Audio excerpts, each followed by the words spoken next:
Lima. Et moi je suis Nathan. Et on voudrait déjà vous remercier d'être si nombreux. On est vos humbles hôtes ce soir pour nous accompagner lors de ce super moment. Et juste avant de parler un peu plus longuement, on voudrait vous montrer quelque chose.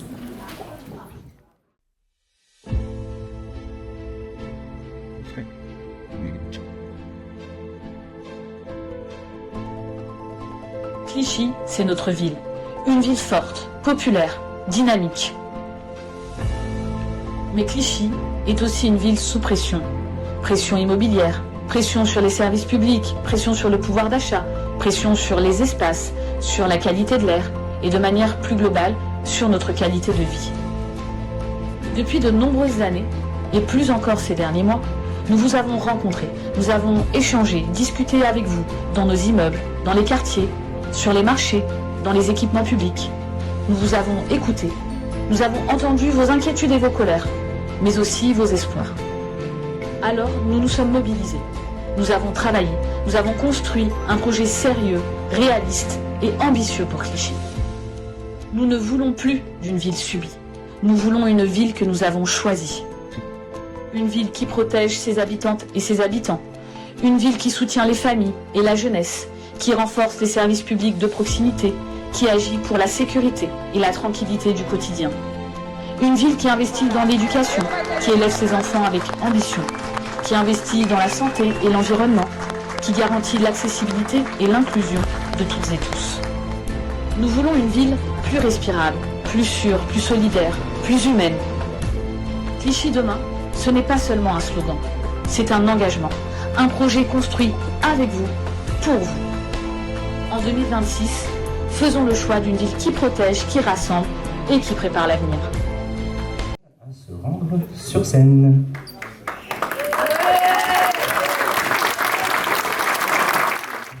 Membres de la liste qui portent des convictions, qui portent notre force, notamment tout d'abord Marie-Claude Fournier, militante écologiste.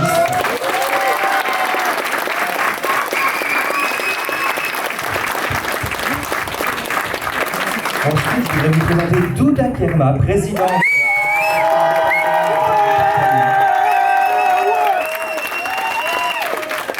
Ensuite, j'ai l'honneur de vous présenter Mariana Sanchez, engagée dans la solidarité internationale. Ensuite, je ne peux que vous présenter le mythique. Non, mais j'ai plein de mots, mais j'ose pas les dire. Non, j'adore, j'ai plein de mots. Le mythique, le granit, la balise, notre bouée. Manuel Alamélou.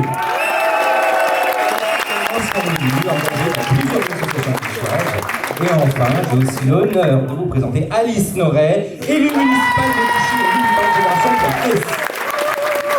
Alors, d'abord, on va poser une question à Marie-Claude Fournier. Marie-Claude Fournier, historique. Le cycle de Kipfilet. Tu as choisi la couleur des verts d'ailleurs. Donc tu luttes contre la pollution, tu t'opposes au projet mené par la mairie actuelle. Aujourd'hui, quelle vision écologique tu tires de la mandature de l'inclusion? Excellente. En tant que militante écologiste, je suis engagée depuis les années 80. Ça fait plus de 40 ans que je porte ce combat, bien avant qu'il ne soit perçu par les autres comme important. On nous accuse parfois de pratiquer une écologie punitive. Alors, je veux le dire clairement. Ce qui est punitif, c'est justement pas l'écologie. Ce qui est punitif, c'est l'inaction.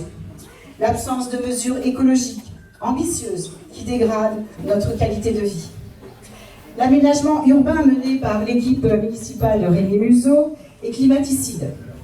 Il ne prend pas en compte l'impérieuse nécessité d'adapter notre territoire au changement climatique. Notre cadre de vie se détériore. Les immeubles poussent de toutes parts, grignotant les espaces végétalisés. Les îlots de chaleur urbains provoquent, vous le savez, des températures nocturnes plus élevées en été, qui affectent le confort, mais surtout la santé des habitants et des habitantes que vous êtes. Grâce à la mobilisation d'associations que nous avons soutenues, nous avons échappé à 2 grands projets imposés, inutiles. Le premier, celui de la construction d'une tour pour un hôtel de grand luxe au-dessus de la Maison du Peuple.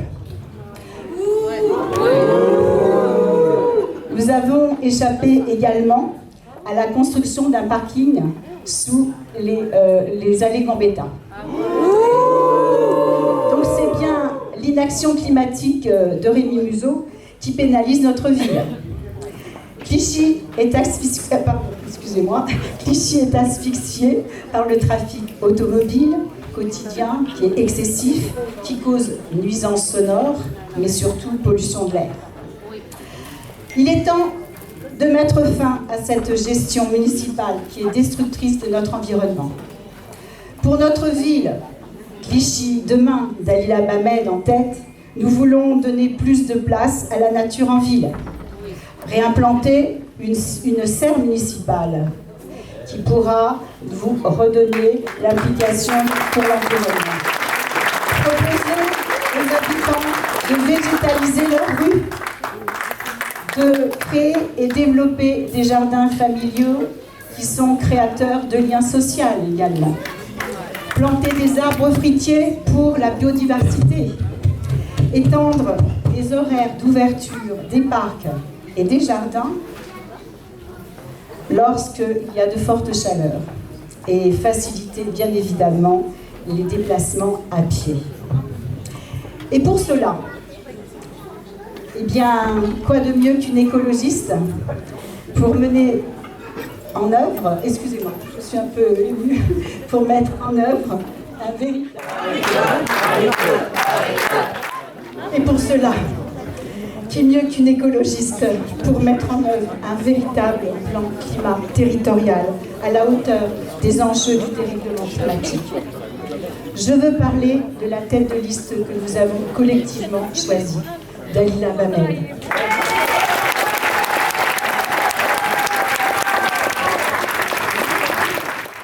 Démontrer son attachement à notre ville, mais aux habitants et aux habitantes.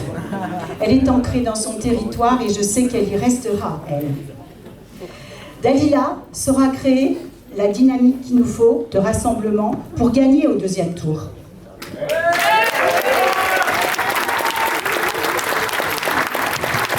Dalila, tu as toute ma confiance pour poursuivre, une fois élue, la détermination des écologistes à rendre notre ville plus résiliente.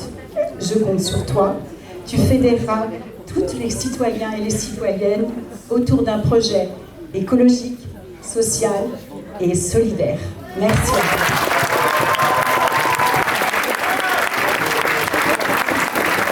Merci beaucoup. On sait que tu es engagé associativement à Clichy comme personne presque. En tout cas, incroyablement. Et je me pose la question. Avant d'expliquer pourquoi cette campagne, je vais me présenter rapidement. Donc, je suis née, j'ai grandi à Clichy. Ma famille est installée à Clichy depuis 1959. Autant vous dire que Clichy, on l'a dans le sang. Nous sommes extrêmement attachés à cette ville et à ses habitants. Assez rapidement, je me suis engagée dans le milieu associatif local. Lorsque j'étais étudiante au sein de l'association SFM, alors une association extraordinaire, j'étais sur le champ de l'accompagnement à la scolarité et dans le champ de l'accès au droit. Ensuite, lorsqu'ils existaient, je me suis notamment investie dans les conseils de quartier. Bon, il n'y en a plus maintenant, mais bientôt il y en aura à nouveau si Dalila, quand Dalila sera maire. Les conseils de quartier, dans les associations de parents d'élèves aussi. Et depuis une dizaine d'années, je suis présidente de l'association Habitants et Riverains de la ZAC du Bac d'Asnières. Alors, je l'ai fait, cette association s'est mobilisée en réaction à la densification complètement démesurée portée par l'équipe municipale actuelle.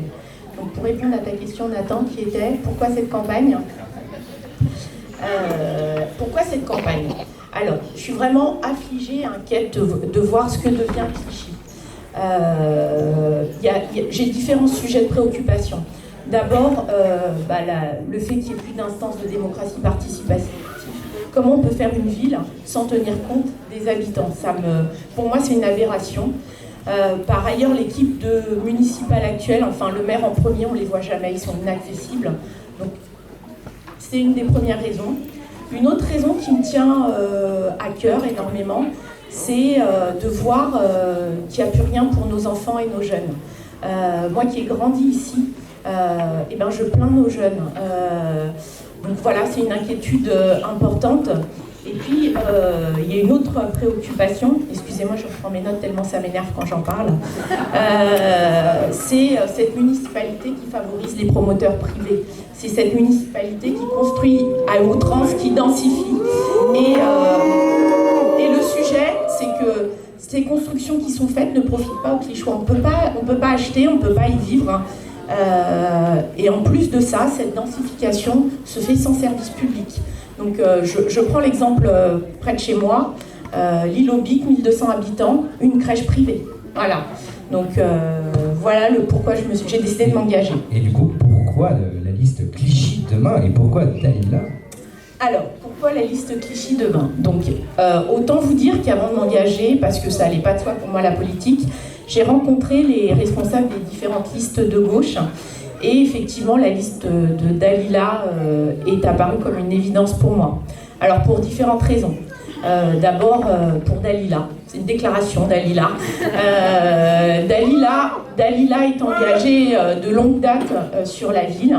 Son implication, enfin les sujets qu'elle a défendus, notamment lorsqu'elle a été présidente FCPE, c'est des causes auxquelles je crois. Et donc, effectivement, Dalila, voilà. Dalila Clichy demain. Parce que je pense que seule Dalila pourra fédérer tous les Clichychois mécontents du programme de l'équipe de Museau et donc de son bilan. Donc voilà pourquoi Clichy demain. Après, il y a autre chose. Il y a Dalila et il y a l'équipe. La liste, les personnes qui sont dans cette liste, c'est des personnes qui sont investies localement de longue date. Il y a aussi des gens qui sont nouveaux Clichychois, mais il y a en tout cas un dénominateur commun, c'est des gens qui aiment cette ville. Et c'est des gens, je reprends ce qu'a dit Marie-Claude, c'est des gens qui y resteront. Donc ça, c'est une vraie force, c'est la force de cette liste. Pourquoi cette liste aussi? On a construit ensemble des propositions solides et ambitieuses. Je ne vais pas toutes vous les citer, mais je vous invite à récupérer à la fin le tract si vous ne l'avez pas encore eu chez vous. Mais il y a au moins deux choses qui, moi, me tiennent à cœur vraiment. C'est l'avenir de nos enfants et nos jeunes. Je trouve que c'est une aberration tout ce qui a été enlevé et je suis convaincue que si Clichy demain, avec Clichy demain, on remettra ça en place. Et un autre point qui me tient à cœur, c'est tous ces espaces du vivre ensemble qu'on a perdus et les maisons de quartier, par exemple. Donc, je ne vais pas vous faire la liste, mais je vous invite à regarder le programme. Et puis, pour terminer, je suis désolée, je suis un peu bavarde. Dans cette liste, et les gens qui gravitent autour de cette liste, on a une conviction forte. Chacun doit pouvoir trouver sa place à Clichy. Nouveau Clichychois, ancien Clichychois, enfin, il ne faut pas mettre en opposition les gens. Puis il y a quelque chose aussi qui me tient à cœur et que je partage avec les personnes de cette liste. Les plus fragiles d'entre nous doivent pouvoir continuer à vivre dignement à Clichy. Et avec Museau, c'est compliqué. Merci beaucoup. En matière de solidarité, c'est une ville qui a des forces dans ce domaine-là, malgré l'absence d'ambition, dirons plutôt du maire actuel à ce sujet. Est-ce que tu as des éléments à nous apporter sur l'aspect social de Clichy, sur les associations, sur le lien peut-être?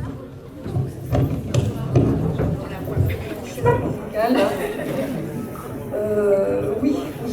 Avant de parler des associations et de la situation sociale qui peut, ça a été un petit peu évoqué par les uns et les autres, nous préoccuper sur Clichy, je voulais dire que je suis pas la seule. Hein. Si je pense que je suis la seule non française dans cette liste, il me semble.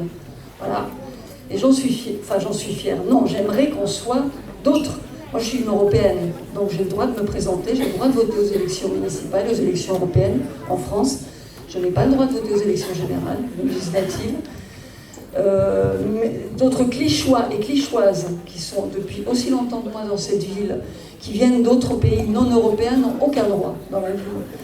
Donc j'espère que la présence d'un Européen, qui depuis peu d'années a des droits politiques en France, pourra un petit peu porter le combat des autres Européens qui ne sont pas là.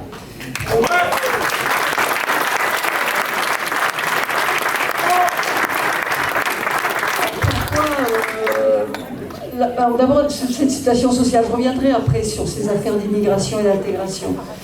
Alors moi, ça fait des années qu'on se croise avec certains, avec Marie-Claude, ça fait très très longtemps.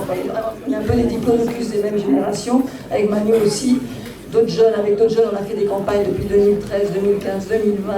En 2020, on nous a volé la campagne à cause du Covid. Et c'est vrai qu'on nous a connus comme ensemble longtemps, ensuite comme ensemble insoumis, qu'on a été un peu purgés. Et maintenant, c'est avec l'après, donc vous connaissez peut-être, à l'Alliance pour une République écologique et sociale, qui existe depuis 1 an et demi, et qui mène une bataille qui nous est commune pour l'unité. Hein, cette bataille dont parlait Marie-Claude, dont on va parler beaucoup de fois pendant cette soirée, sans laquelle nous n'arriverons pas à gagner.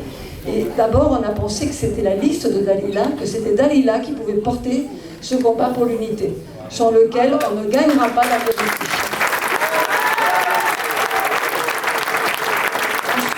Cette liste pour nous est porteuse d'engagements forts que nous partageons tous. Hein. Je parle pour moi, mais c'est vraiment nos engagements à nous tous, pour l'emploi, contre la pauvreté, pour la solidarité. Alors je vais vous dire 2 mots sur l'emploi quand même. Le 92, c'est le département le plus riche de France. Vous savez ça. Clichy est une des villes où les chiffres sont le plus affolants en la matière. Nous avons 12,6% de personnes privées d'emploi sur la ville. C'est le double de la moyenne départementale. 22% des jeunes sont chômeurs et chômeuses, chez nous à Clichy. 20% de la population de Clichy vit en dessous du seuil de pauvreté. Voilà, on est dans le 92. Les écuries d'Augias, comme on disait dans le temps, les écuries de M. Pasqua. La politique actuelle de la mairie ne règle absolument rien à tout cela, au contraire. Alors, ça semble très dynamique maintenant, Clichy, parce qu'il y a plein d'entreprises. Effectivement, on a cherché les chiffres. Il y a 40 000 salariés, tous les jours, non clichois, je vous rassure, qui viennent travailler à Clichy. Alors, ça va de ceux d'Amazon qui étaient en grève en début de semaine, ceux de L'Oréal, ceux d'Etam, etc., etc. Le palais de justice, ils viennent manger à Clichy. Un peu les seules retombées qu'on peut avoir, c'est la restauration. Alors, on a énormément de restaurants. Hein. On ne peut pas s'acheter une culotte à Clichy, je vous rassure. Alors, on peut bouffer.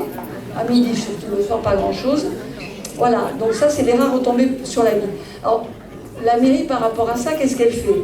Elle fait de la promotion et de la bétonisation pour essayer d'en attirer quelques-uns dans un parc privé en faisant de la spéculation. Ces nouvelles constructions hors de prix ne s'adressent pas aux Clichois. Et très souvent, moi, je suis entourée à l'entrée de ville de ça, j'ai pas des vrais voisins. J'ai des Airbnb. Donc de temps en temps, je vois des gens très gentils, très agréables. On se fait coucou par la tête, parce qu'on est collés maintenant. On est vraiment collés les uns aux autres. Mais c'est des gens que je ne reverrai jamais. Donc il y a une partie de ces constructions qui sont hors de prix, qui vont à la spéculation directement.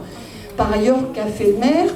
Détruire une partie du parc social, destruction des cités des Ancillons, et laisse à l'abandon le reste. Alors sur les migrants, question qui moi me tient à cœur, et je pense que tous mes camarades de la liste aussi. Donc ce que je vous disais déjà, les Européens, quand on distribuait sur le marché, on en a récupéré plusieurs, hein, avec Marie-Claude et Dalila. Il n'y a eu aucune information faite aux Européens sur le fait qu'on peut voter déjà. Et à chaque fois, bon, moi je fais le tour de ceux que je connais, mais les gens ne savent pas qu'ils peuvent voter. Il y a quelque chose qui existe en France, ce qu'on appelle les conseils. Je regarde mes notes, parce que sinon je pars dans tous les sens, moi. Les conseils pour les extra-communautaires, ça existe à la ville de Paris. Ça existe dans le 15e arrondissement, qui est un arrondissement de droite, ici. À mon avis, c'est même pas que ça existe, monsieur Buzot. C'est une des choses que nous, on va faire mieux. Or qu'il y a énormément, c'est une ville qui a été faite sur des populations immigrées, portugaises, venues du Maghreb, etc., etc. Je ne vais pas refaire l'histoire. Il n'y a aucune politique vis-à-vis de ces gens-là. Il y a des associations très actives qui travaillent avec ces gens-là, les Restos du Cœur, Secours Populaire, SFM, on en a parlé, on y a bossé toutes les deux. Mais de la part de la mairie, qu'est-ce qu'on fait? On coupe les subventions. On a profité du Covid. Ça, c'était terrible pendant le Covid. Je vais essayer d'aller vite, excusez-moi. C'est pour vous donner un exemple. Qu'a fait Museau à l'époque du Covid? Les subventions aux associations dépendaient du nombre de gens qu'on accueillait. Que s'est-il passé pendant le Covid? On a accueilli moins de gens, forcément, pendant des mois. Qu'est-ce qui s'est passé l'année d'après? On nous a baissé les subventions. Et ça n'est pas remonté depuis. Hein. Donc voilà, ça c'est un petit peu la politique de Porte-Museau. Donc nous, qu'est-ce qu'on veut faire demain? C'est tout l'inverse qu'on veut mettre en place, notamment en ouvrant des lieux d'activité associative, des lieux aux jeunes, et notamment de pouvoir rénover des équipements tels que le gymnase Henri Barbus, qui permettrait de, quelque part, desserrer les taux qui existent aujourd'hui sur les associations. Mais aussi, les Clichéois, on a investi de l'argent des Clichéoises et des Clichéois dans un équipement qui se trouve au Bac-d'Anières. Je parle du centre sportif et culturel Camille Muffat. Donc demain, nous, Clichy Demain, on offrira des créneaux aux associations clichéoises dans cet équipement parce que c'est un équipement qui nous appartient. Je pense que l'établissement, le fait de pouvoir mettre à disposition cet équipement aux associations, ça permettra de desserrer les taux qui existent aujourd'hui sur le conservatoire de Clichy, qui finalement s'éloigne un petit peu de sa vocation principale parce qu'il est chargé d'absorber ce qu'on a perdu avec le Rudebeuf, puisqu'il n'y a plus de spectacle vivant aujourd'hui au Rudebeuf. Et il est obligé aussi d'absorber finalement des créneaux associatifs puisqu'on n'a plus Henri Miller. Donc avec cet équipement Camille Muffat, je pense qu'il a aussi vocation à rendre service aux Clichéois, tout en assurant un équilibre financier, en permettant aussi qu'il y ait des événements qui se fassent avec des personnes qui viennent de l'extérieur et qui permettent d'apporter aussi des fonds à la ville, puisqu'on n'est pas non plus des personnes frivoles qui allons jeter l'argent des Clichéois par les fenêtres.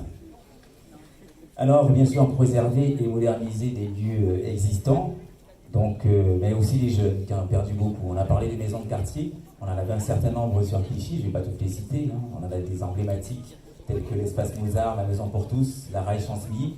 Donc là aussi, c'est retrouver à Clichy des lieux où les jeunes puissent créer, puissent se retrouver entre eux, se détendre. Mais c'était aussi des lieux où on avait ce lien social, ce lien entre générations finalement, parce qu'on n'y retrouvait pas uniquement des jeunes, il y avait aussi des seniors qui s'y retrouvaient. Aujourd'hui, la volonté de la municipalité, quelque part, c'est d'isoler les seniors, quelque part les protéger. Je ne sais pas de quoi, je ne sais pas trop. Par exemple, la Verrière, je ne conteste pas la Verrière. On peut aussi imaginer à côté de ça des lieux où les personnes se rencontrent entre générations, entre différentes cultures. Et je pense que les maisons de quartier sont adaptées à ce type d'activité.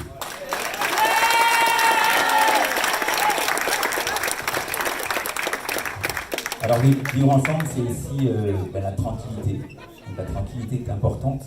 Donc, quand je parle de tranquillité, c'est à la fois la sécurité des personnes et il y a des choses qui se passent à Clichy, notamment sur l'éclairage public. On constate des quartiers entiers plongés dans le noir plusieurs soirs de suite, qui créent finalement un sentiment d'insécurité pour les personnes. Donc là aussi, on s'engage dès le début du mandat, lancer un audit, puisque là on a passé un marché qui date finalement de moins de 10 ans et on constate que aujourd'hui encore, les choses ne sont pas réglées. Des portions entières de Clichy sont plongées dans le noir. Donc là-dessus, on s'engage à faire en sorte que la société qui est actuellement le marché puisse intervenir dans l'heure où on a détecté un problème dans l'éclairage public de Clichy. Là, c'est une première chose pour ce qui concerne la tranquillité publique. Mais la tranquillité et la sécurité pour nous, ce n'est pas la fuite en avant vers le tout technologique. Les caméras existent. On va d'ailleurs s'assurer que les choses sont faites dans le respect des libertés individuelles, avec une certaine éthique. Donc ça, on y tient. Donc ces caméras sont là, elles resteront là, bien sûr, mais on refuse ce tout technologique et nous, on est plutôt, on s'appuie sur l'humain. Donc l'idée, c'est aussi de remettre de l'humain sur le terrain, c'est d'avoir une police municipale de proximité, avec des patrouilles à pied notamment, c'est remettre des médiateurs auprès aux abords des collèges, puisqu'on constate qu'il y a beaucoup de difficultés. L'équipe sortante a supprimé ces médiateurs aux abords des établissements. Nous, on vous propose de les remettre et de créer ce lien avec nos jeunes et d'encadrer ces jeunes et de faire en sorte qu'on évite les débordements aux abords de nos collèges.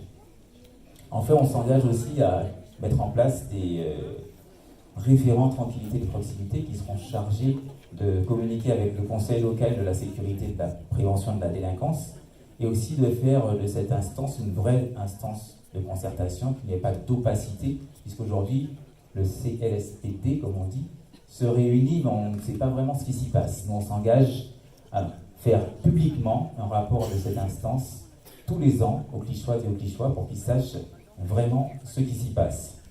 Enfin, tout ce qui est vidéoprotection, ça me pose aussi un petit problème dans la mesure où, quand on voit aujourd'hui ce qui se passe dans l'Amérique de Trump, avec l'ICE, avec toutes ces entreprises qui sont capables de capter vos données personnelles pour ensuite en faire je ne sais quoi. Donc nous, entre autres, je préfère ne pas citer d'entreprise, mais bon, suivez mon regard. Donc nous, on préfère quand même assurer la cybersécurité de nos citoyennes et de nos citoyens en limitant cette fuite en avant technologique. Donc c'est une façon aussi, avec l'humain, d'éviter de faire en sorte que nos données, à nos clichéois, soient absorbées par les entreprises malfaisantes et malveillantes.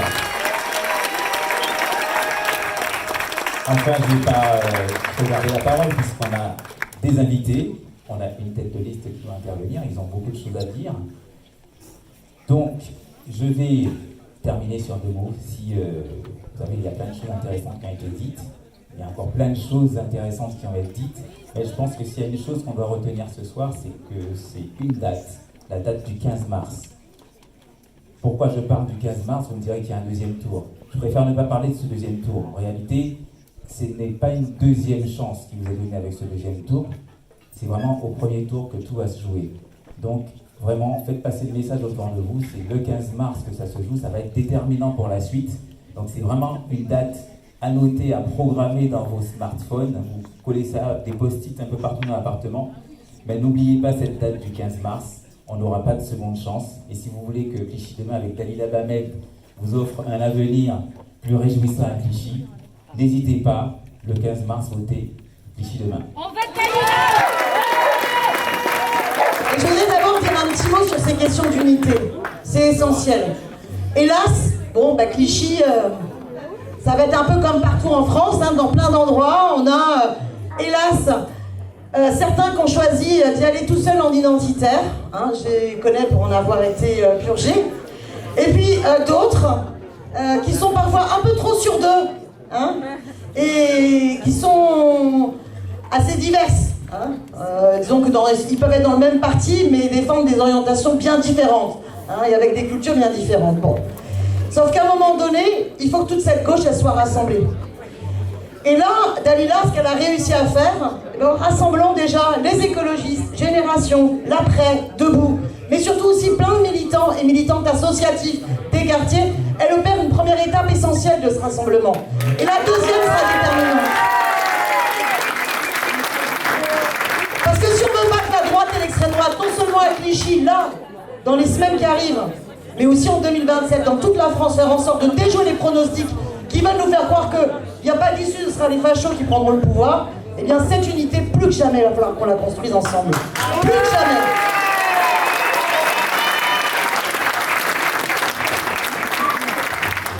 Alors vous m'avez demandé de parler d'un sujet, le logement.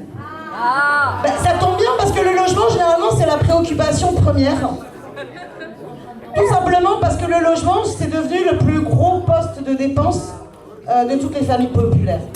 Ça ne cesse d'augmenter. Et dans une ville comme Clichy, on voit bien aussi tout l'impact de la financiarisation des politiques du logement. On assiste d'abord depuis des décennies, il n'y a plus de politique du logement officielle. Officielle. C'est-à-dire que de budget en budget, on voit à quel point ils coupent les aides à la pierre, ils asphyxient les collectivités, donc ils ne leur donnent pas la possibilité de développer suffisamment de politiques ambitieuses sur le logement, mais tout cela est en soi déjà une politique. Une politique du laisser-faire, de la spéculation sur le logement. Moi, j'ai relu votre programme et je trouve qu'il résume en 3 points les axes les plus importants à faire sur le logement. Vous dites, il faut qu'on s'engage et qu'on engage notre ville dans l'encadrement des loyers. Moi, je vous dis déjà, bravo. Toutes les villes ne le font pas. S'engager dans l'encadrement des loyers, c'est s'engager à faire en sorte qu'au niveau de la municipalité, on développe un service public qui fera la police du logement. C'est-à-dire qu'il sera capable d'aider les habitants pour vérifier et contrôler, et le chien est d'accord, pour vérifier et contrôler que les propriétaires n'abusent pas et ne soient pas les délinquants qui ne respectent pas cette loi sur l'encadrement des loyers. Parce que quand on est locataire, c'est vachement dur. Non mais franchement, vous venez de signer un contrat de location, un bail, vous avez enfin votre logement. Est-ce que vous croyez que vous êtes vraiment hyper à l'aise pour direct retourner voir le propriétaire, bon en fait, on n'est pas d'accord là. Vous êtes en train de m'arnaquer, ça va pas. Non, généralement on a la trouille. On a la trouille parce que si on va voir son propriétaire, on a peur que le propriétaire remette en cause le bail et qu'on perde son logement. C'est pas possible dans les faits. Mais on sait qu'il y a cette inquiétude-là. Donc mettre en place une police du logement au niveau municipal, c'est aussi s'engager à faire les démarches avec les habitants et avec toute l'autorité de police administrative que représente la ville et son équipe municipale. Et ça, je sais que c'est un engagement fort que Dalida souhaite porter. De vous engager de manière ambitieuse pour transformer les bureaux en logements. Oui, il y a un enjeu social et écologique. Et c'est un truc de dingue en fait. Il continue la financiarisation. Il continue en fait à laisser des promoteurs faire des grands plans de bureaux, même quand ils n'ont pas d'acheteurs. Tout simplement parce que c'est plus spéculatif, c'est plus intéressant pour des grosses entreprises, sociétés immobilières, de produire du bureau, même sans avoir immédiatement les acheteurs de bureaux, plutôt que de faire tout simplement des bâtiments pour louer à des gens, pour qu'ils soient habités par des gens. Eh bien, il va falloir d'abord, évidemment, transformer ces bureaux en logements pour leur redonner un usage d'intérêt général.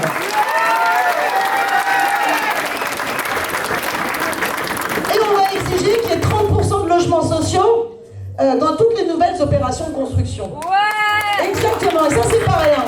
30% de logements réellement sociaux, très sociaux, les PLAI, les PLUS, ceux qui correspondent aux 90% des demandeurs de logements sociaux qui ont des petits revenus. Pour que Clichy ne reste pas une ville qui, petit à petit, finalement, devienne comme le 92, les ghettos de riches qui excluent les classes populaires, ça on n'en veut pas, on veut un Clichy populaire.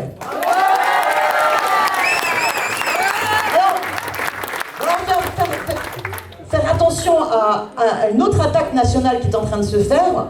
Il y a à peine quelques jours, moi j'ai découvert que le gouvernement avait pris des décrets pour casser la loi SRU. Vous savez, la loi SRU, c'est la loi qui oblige les villes, alors au départ c'était 20%, maintenant c'est 25% de logements sociaux.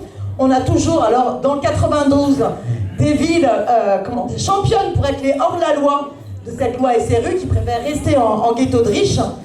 Et bien là, oui, comme Neuilly par exemple, et bien là ils ont essayé finalement de baisser les seuils de tension entre nombre de demandeurs pour un logement accordé, pour faire en sorte, comme par magie, tu changes le thermomètre et tu fais en sorte que tout un tas de collectivités tenues par les amis de la Macronie ou de LR puissent échapper aux impératifs de la loi SRU.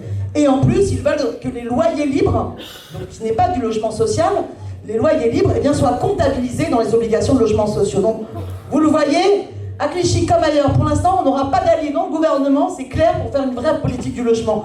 D'où l'enjeu d'autant plus déterminant d'avoir des élus de conviction qui vont se battre pour cela. Alors, vous m'aviez demandé de parler de la bataille que j'ai portée pour le groupe, dans la niche du groupe écologique et social qui s'est tenu hier. Alors, c'est un peu du rail parce que Sabrina et moi, on a défendu des textes qui n'ont pas pu être présentés dans l'hémicycle, puisque donc, on se rattrape, vous nous donnez la possibilité de nous faire du bien, c'est vraiment très sympathique. Parce que vous savez, on a été face à une alliance des droites et extrême droite pour faire vraiment une opération de sape, d'obstruction systématique sur tous nos textes. C'est-à-dire qu'ils y sont allés des centaines d'amendements sur chacun de nos textes, ils faisaient sans arrêt des interruptions de séance. Et en fait, une niche parlementaire, c'est vraiment le seul jour dans l'année où c'est le groupe d'opposition qui a la main sur l'ordre du jour. 9h minuit, comme Cendrillon, paf, minuit pile, tu redeviens citrouille, c'est fini. Eh bien, à minuit pile, Sabrina, on s'est regardé, et ni mon texte en 4e position et ni le tien en 5e position ne serait-ce pu être présenté oralement. Néanmoins, on est super fiers de nos textes, donc on va quand même vous les faire partager parce que c'est aussi une bataille qui va se poursuivre. Moi, j'ai présenté un texte, en fait, c'est un cadeau à Karima Deli qui est là, voilà. Parce que on se connaît depuis très longtemps, moi j'étais hyper admirative, voilà, 21 ans, j'étais hyper admirative de sa capacité de mener des batailles avec les collectifs Jeudi Noir, justement. Et donc, ces collectifs où il y avait aussi d'autres camarades qui estimaient que c'était juste pas possible d'être les galériens du logement alors qu'il y avait autant de logements vacants. Et moi, je me souviens, la première bataille, c'était... j'étais syndicaliste étudiante et c'était le DAL qui occupait la rue du Dragon. C'était dans les années 93-94. il y avait une occupation, et à ce moment-là, c'était Jacques Chirac qui était maire de Paris. Et on était juste à la veille des élections présidentielles. Et Jacques Chirac avait fait cette déclaration où il avait dit « Mais en fait, c'est choquant, c'est provoquant de voir autant d'immeubles vides, d'assurances, de banques, de sociétés immobilières, alors qu'il y a tant de gens qui ont besoin d'un logement. » Et Jacques Chirac avait dit, écoutez, ce qu'on va faire, c'est qu'on va réquisitionner, en s'appuyant sur la loi de 48 du général de Gaulle, on va réquisitionner ces logements pour y loger des gens. Alors vous allez me dire, Daniel, je crois que tu étais gauche radicale, maintenant tu nous cites du Jacques Chirac. Mais comme quoi, voilà, à l'époque, il y avait un consensus qui s'était dégagé. Mais Jacques Chirac, il a fallu qu'il attende de devenir président de la République pour pouvoir réquisitionner ces logements. Parce qu'en tant que maire, il n'en avait pas la compétence. C'est quand même un truc de dingue. Qui est le mieux à même de connaître les réalités de son territoire, les logements qui sont vacants, les immeubles de bureaux vides, choquants, et qui pourraient tout de suite être dans un état pour pouvoir y loger des gens, ou pour lesquels on pourrait faire les travaux pour pouvoir permettre à des gens d'y habiter. C'est le maire, c'est cet échelon-là. Donc, j'ai fait une proposition de loi qui vise à dire, cette compétence qui est aujourd'hui réservée au préfet, qu'il n'applique pas depuis Jacques Chirac, à part, on a eu Manuel Hinman, Cécile Duflot, qui ont fait des initiatives de réquisition, mais sinon tous les autres gouvernements n'ont rien foutu. Eh bien, on va transmettre cette compétence-là aussi au maire. On s'attendait à ce que quand même, ça puisse passer. On a d'ailleurs eu dernièrement des élus, des députés de LR, de la Macronie, du MoDem, qui avaient signé des propositions de loi qui allaient en ce sens-là. Donc on pouvait se dire pourquoi pas. Mais non. Impossible, régression totale. Pour eux, il est essentiel de préserver, soi-disant, le droit de propriété. Alors c'est vraiment rageant parce qu'il faut savoir qu'il y a, selon les derniers chiffres de la Fondation pour le logement des défavorisés, 350 000 personnes sans domicile en France. Et à côté de ce chiffre, 350 000, eh bien, il y a 2,4 millions de logements vacants. 2,4 millions 350 000. Finalement, 350 000, ça me paraissait énorme au départ. Mais finalement, c'est ridicule. En quelques mois, en réquisitionnant une toute petite part de ces 2,4 millions de logements vides, on ne devrait plus avoir de problème de sans-abri. Il y a 10 millions de mètres carrés de bureaux vides.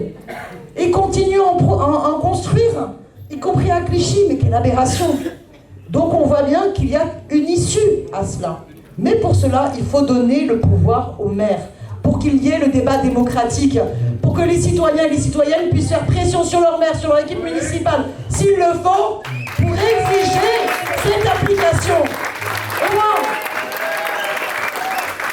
je ferai la demande à tous les candidats que j'irai soutenir, essayez, pendant votre mandature, de proposer un petit référendum aux habitants, pour savoir ce qu'ils en pensent.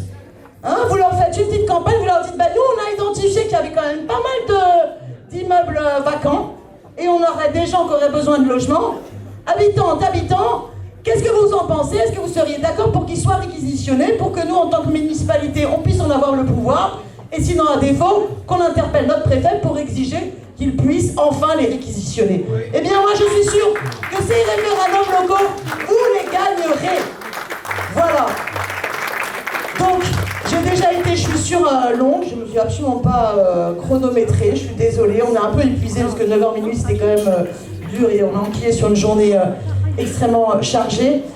Mais vous l'aurez compris, c'est un enjeu social, c'est un enjeu aussi écologique, ça sert à rien de reconstruire, d'artificialiser les sols et de bétonner à tout va quand on a tout ce qu'il faut et qu'il faut simplement leur redonner un usage. Mais vraiment, cette question du logement, il faut qu'on redonne espoir à l'ensemble des habitants et des habitantes. Et vraiment, il faut que cette question aussi de la démocratie, qui a été dite par tous les candidats sur cette liste, elle va être centrale sur cette question de logement. Toutes celles et ceux qui sont d'ores et déjà dans le logement, et je pense notamment au logement social, il faut qu'on soit beaucoup plus exigeant sur la démocratie et sur le respect des bailleurs vis-à-vis des locataires du logement social. Parce que ça suffit le mépris. Ça suffit le mépris des gens qui subissent dans les logements sociaux les problèmes des nuisibles, des souris, des punaises, des cafards. Ça suffit le mépris de ceux qui subissent les moisissures au quotidien. Et donc aussi, exiger un vrai dialogue, une vraie démocratie entre les locataires et les bailleurs, je sais que c'est un sujet qui vous tient à cœur à toutes et tous. Et donc pour conclure, conclure, il vous reste combien de jours, vous avez compté? C'est un mois pile, hein? Bon, un mois pile. Un mois pile, donc d'abord, il faut stresser. C'est une bonne chose. Stresser motive et rend déterminé. Alors, on stresse un peu, mais on panique pas. Donc s'il reste un mois, essayez de faire en sorte, toutes et tous, de prendre vos samedis après-midi ou des soirées dans la semaine pour aller faire du porte-à-porte. Tout le monde peut faire du porte-à-porte. Ne flippez pas, ne vous dites pas « Oh là là, je connais pas tout le programme ou je connais pas tous les candidats ». Non, si vous êtes là, c'est parce que déjà vous êtes convaincus. Et les meilleurs arguments, ce sera les vôtres. Faites du porte-à-porte pour qu'avec vos mots à vous, vous essayez de convaincre tout... on dit quoi? Clichois, on dit pas Clichy quoi. Clichois, pardon. Pour les habitantes et les habitants, avec vos mots à vous, en porte-à-porte, qu'ils inscrivent cette date-là sur leur frigo, 15 et 22 mars, parce que beaucoup ne la connaissent pas encore. Et vraiment, vous prenez aussi votre répertoire. Vous faites tout votre répertoire des habitants qui habitent sur la commune. Et vous leur envoyez les SMS. Faites en sorte que chacune et chacun puisse rameuter le maximum de monde au bureau de vote. Faites des rendez-vous le jour des bureaux de vote pour y aller ensemble voter. Et ensemble, eh bien, j'espère qu'avec Dalila Bamed, sur Clichy, on va gagner!